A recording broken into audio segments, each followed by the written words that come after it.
Hello and welcome to the news on NTA International. I am Norlin Ebel Ame. First, the news headlines. Court grants EFCC warrant of arrest against Dan Etete and Mohamed Adoke for alleged Malabu oil scandal. ECOWAS travel certificate replacement. Nigeria joins ECOWAS member countries to operate unified biometric capture identity card. Sudan's ousted President Omar al-Bashir in solitary confinement at Kobar maximum security prison.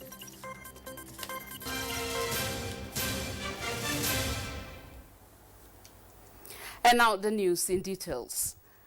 President Muhammadu Buhari has made a passionate appeal to returning and newly elected members of the House of Representatives on the platform of the governing All Progressives Congress not to allow the mistakes of 2015 be repeated regarding the election of presiding officers for the 9th National Assembly. State House correspondent Adamu Sambo reports that the president was speaking at a special dinner organized in their honor at the presidential villa. The interactive dinner provided the opportunity for President Muhammadu Buhari, as well as the returning and newly elected APC members of the House of Representatives, to enrich each other's thought process on the best way forward towards achieving a more peaceful, stable, united, and prosperous Nigeria. This, the president said, is necessary in order to avoid past mistakes of allowing people that do not mean well for the country occupy strategic leadership positions critical to national growth and development. I have a nasty experience in 2015. Nasty in the sense that just like this election, our party has the majority in both houses. But the members of the party in the Senate allows themselves to be divided into two, have to be thrown off, and PDP was given virtually the control of the upper house. So that house then damned the national interest. They must be seen nationally and internationally that they are in charge, not the executive. And one of the worst cases was that in one of the years, it took 7 months, 7 months for the National Assembly to pass the budget. Are we working for the nation or are we working for ourselves? What is their responsibilities to God and to the nation? President Buhari said Nigeria cannot afford not to get it right this time, as the next 4 years will be very crucial to placing the country on the path to sustainable future. I'm reminding you, please, in the name of God, get together and make sure that the party is in charge. For whatever reason, don't allow yourself to be cut into pieces and mismanaged. Have respect for yourself. Keep the trust given to you by your constituencies. And remember that ultimately, whether you believe it or not, you are going to appear before God and answer for your responsibilities. APC National Chairman Adams Oshomole, who spoke in the same vein, said with 223 members in the 9th House of Representatives, the governing APC can neither go into coalition nor share what belongs to it with the opposition in terms of leadership. From the lessons we learned from what happened in 2015, we are determined that in 2019, we will not repeat those mistakes. We will draw the appropriate lesson from those mistakes and we will move on. So I am confident, sir, that this night we have very committed Nigerians who are hungry to deliver on the promises that Mr. President made. The logic of partisanship is that we discriminate positively, particularly against forces of retrogression. There is no apology. Neither Your Excellency, Mr. President, nor the party expect that the National Assembly should be a rubber stamp. But what we expect is constructive engagement and constructive contestation. Some of the members-elect spoken to described the engagement with the president as appropriate, timely, and reassuring. The party after taking into cognizance all factors, adopted the leader of the House, Femi Gbajabiamila, for the position of the Speaker, and also placed effectively the position of the Deputy Speakership to the North Central Zone. The next level is guaranteed for the APC in the Ninth Assembly, inshallah, because there's going to be a strong synergy between the executive and the legislature. A similar meeting was earlier held with the APC senators-elect. From the State House, Adamu Sambu, NTA News. And on Senate has passed the bill for the repeal and reenactment of the Police Act. The bill seeks, among other issues, to improve cooperation between the Nigerian police and communities for effective policing. Senate also adopted some amendments that seek to provide severe punishment for a police officer found guilty of using excessive force on a person while carrying out his or her duties.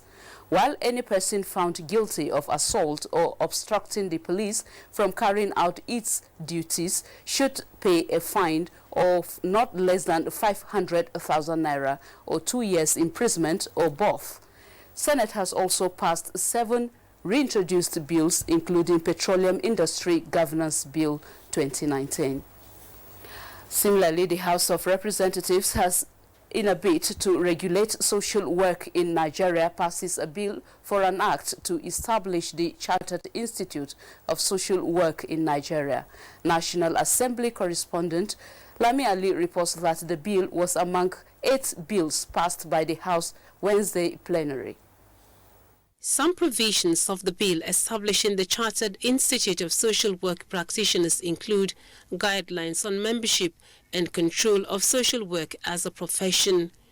The remaining 7 bills passed include those amending the University of Maiduguri Act, that of Obafemi Awolowo University and Abubakar Tafawa Balewa University, on matters relating to ownership of intellectual property and qualification of chairmen of governing councils. In the meantime, the lawmakers have adopted a motion calling on the federal government to secure the release of the remaining abducted Chibok schoolgirls. A call on the federal government to intensify efforts to secure the release of the remaining Chibok girls, Leah Sharibu and Alice Ngada. An adage in my part of the country that it is better for your child to be pronounced dead than to say that your child is missing.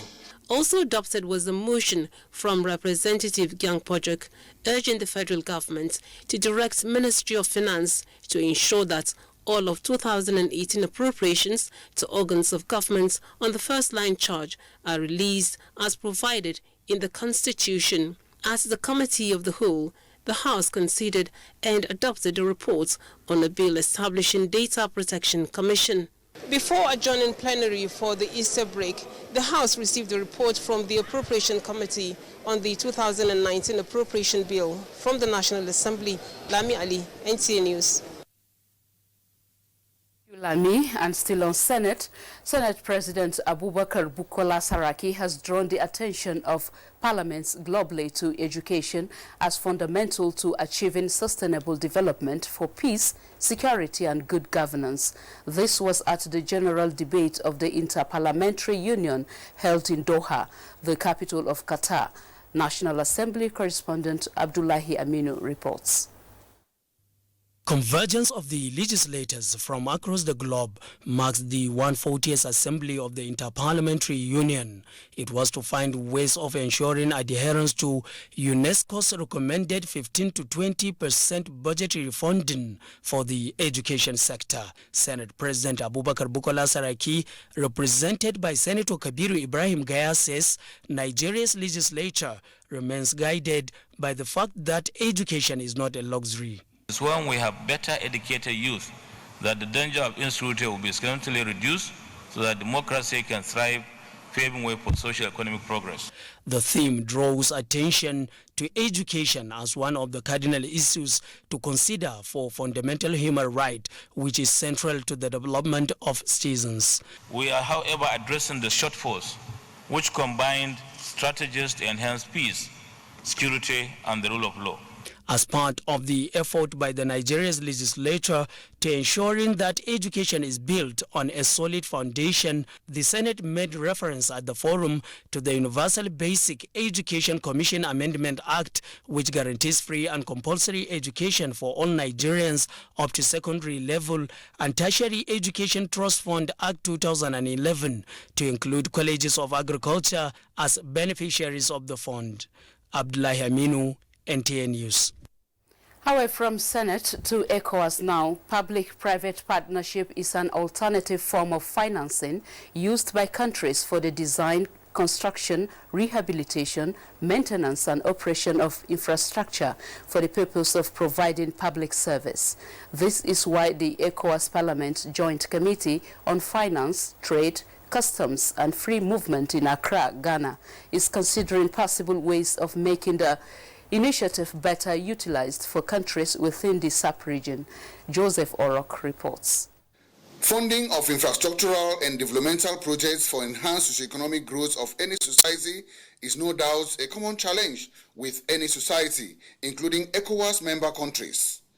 To find a way out of these challenges is why the ECOWAS Parliament is seeking the knowledge, experiences of experts and stakeholders to brainstorm on the way forward. Speaker of ECOWAS Parliament, Mustafa Sisilo, says the meeting is to enable the Parliament to know relevant legislative approach to advance the course of public-private partnership agreements in funding projects.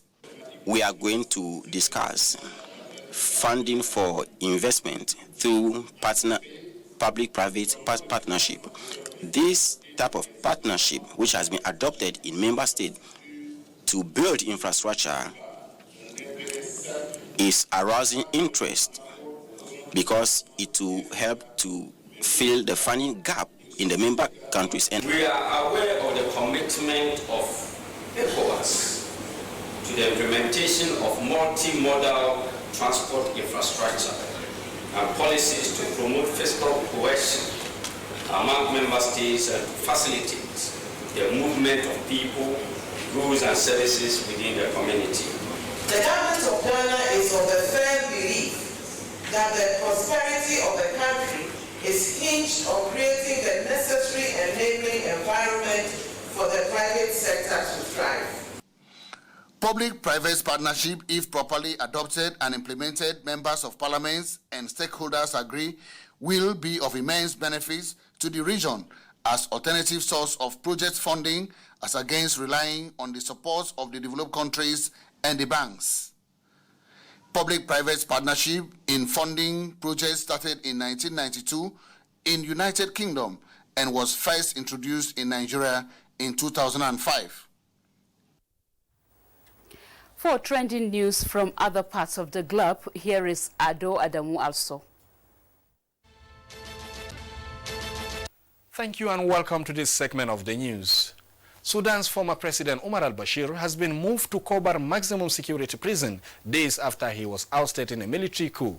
Reports say the ex-leader has until now been detained at a presidential residence under heavy guard. He is reportedly being held in solitary confinement and is surrounded by tight security. Months of protests in Sudan led to the ousting and arrest of the long-time ruler. Until now, Mr. Bashir's whereabouts since his removal was unknown. And reports say Indonesia's president is on course for re-election following unofficial results released within hours of polls closing.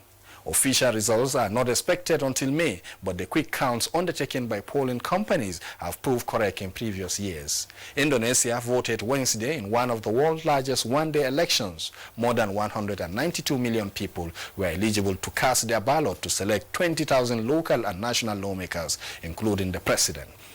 The first shipment of humanitarian assistance from International Red Cross is being distributed in Venezuela. The shipment comes a few weeks after President Nicolas Maduro reached a deal with the group to deliver aid. The socialist president had previously repeatedly denied the existence of a humanitarian crisis in Venezuela. He had also blocked the delivery of aid from US and other countries, saying it was part of an agenda to oust him. And that is it from here. Thank you for watching. I am Ado Adamu also. Thank you, Ado. You are still watching the news on NTA International, reaching you from Abuja. Stay tuned for more news after the break.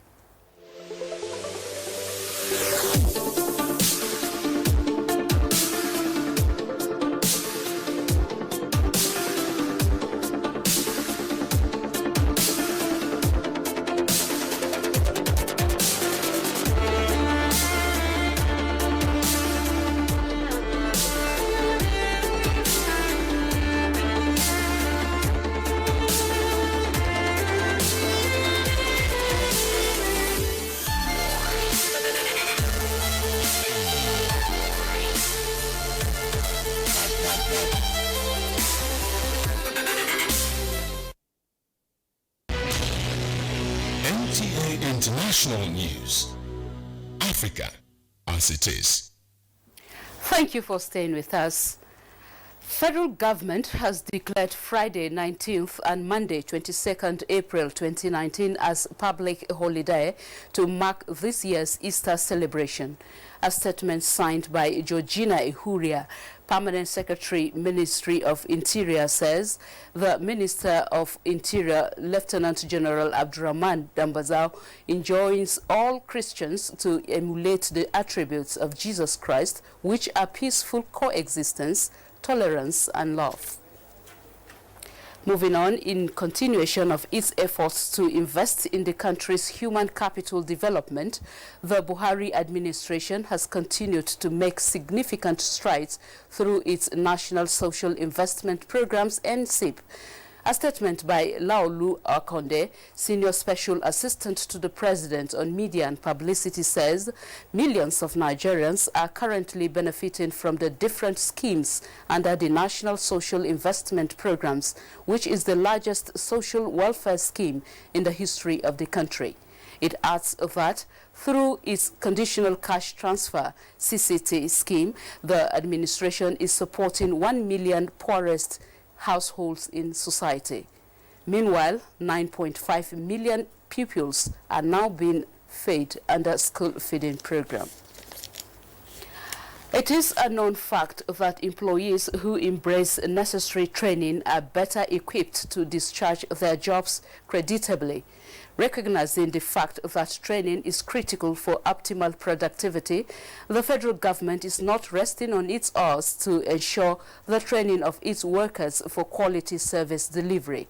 Adebola Brucelin Sunday reports that the government has presented a roadmap to ensure workers benefit from the move to equip them for their task. Training, analysts say, presents a prime opportunity to expand the knowledge base of employees. However, research has shown that many employers, especially in Africa, see training as expensive.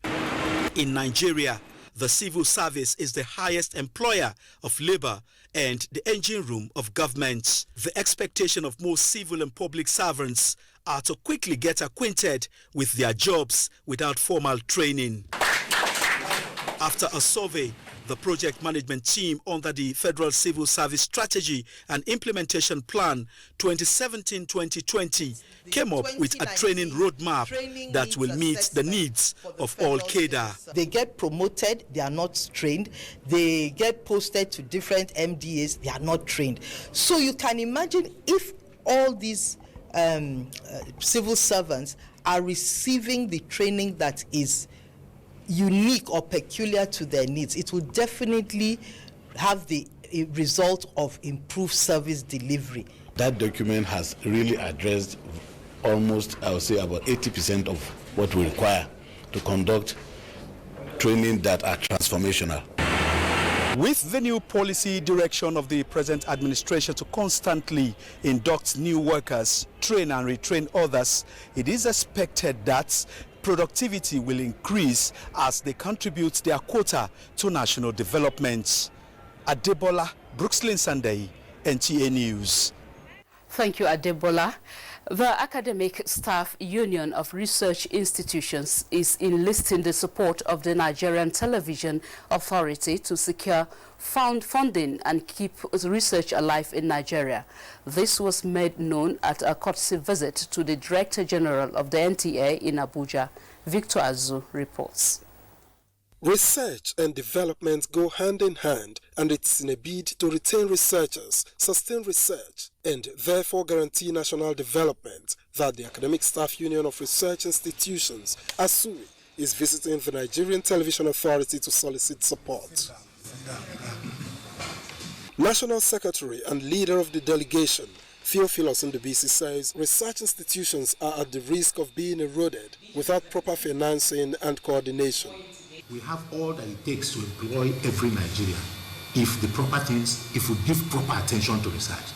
And that if Nigeria since independence has given proper attention to research, the way other nations have done, we will be one of the richest nations in the world because we already have the natural resources. Representing the Director General, Executive Director Administration, Steve Ebo, pledges the NTA's support to help the union achieve its aim. We are going to provide you an opportunity to talk to the world, to talk to Nigeria, to speak to the ears of those who are supposed to hear about this.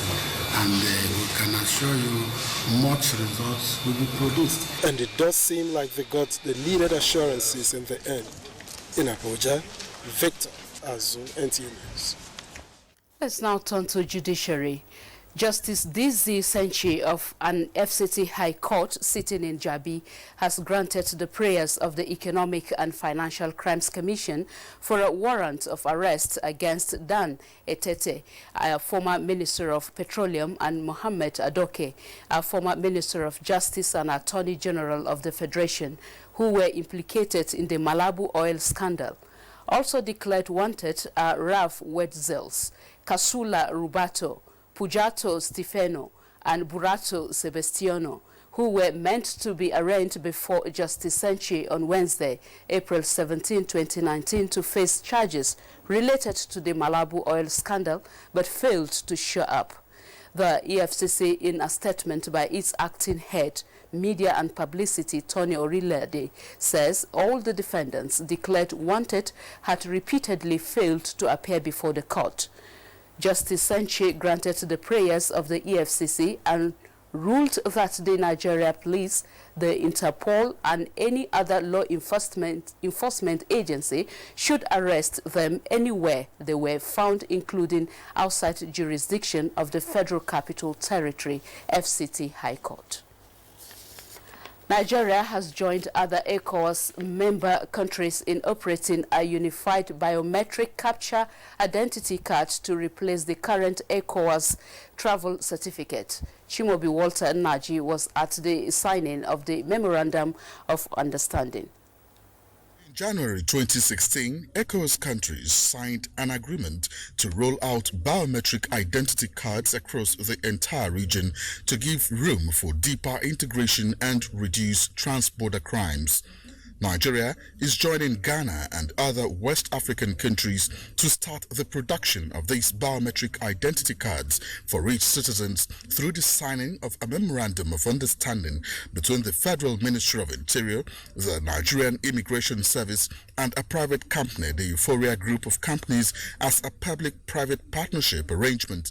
The biometric card is expected to, among other things, help manage migration across the sub-region and help transport security in tracking movement of people.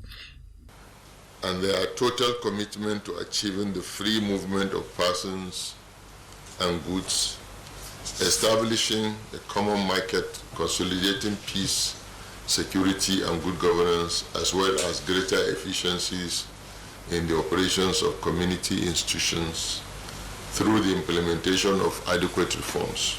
The project, though to be financed by a PPP arrangement, will help in the growth of the economy, as well to help in providing employment opportunities for Nigeria.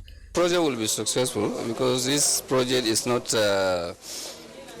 today. Today, I think it's about 3 years we have been working on this project, and we are following all the due process that you follow to do any PPP worldwide, not even in Nigeria. The biometric card, when fully operational, will assist the Interpol identify persons involved in cross-border criminal activities within the region. In Abuja, Chimobi Walter Naji, NTA News. Next is a quick check on Thursday's weather prospect for Nigeria and some cities of the world.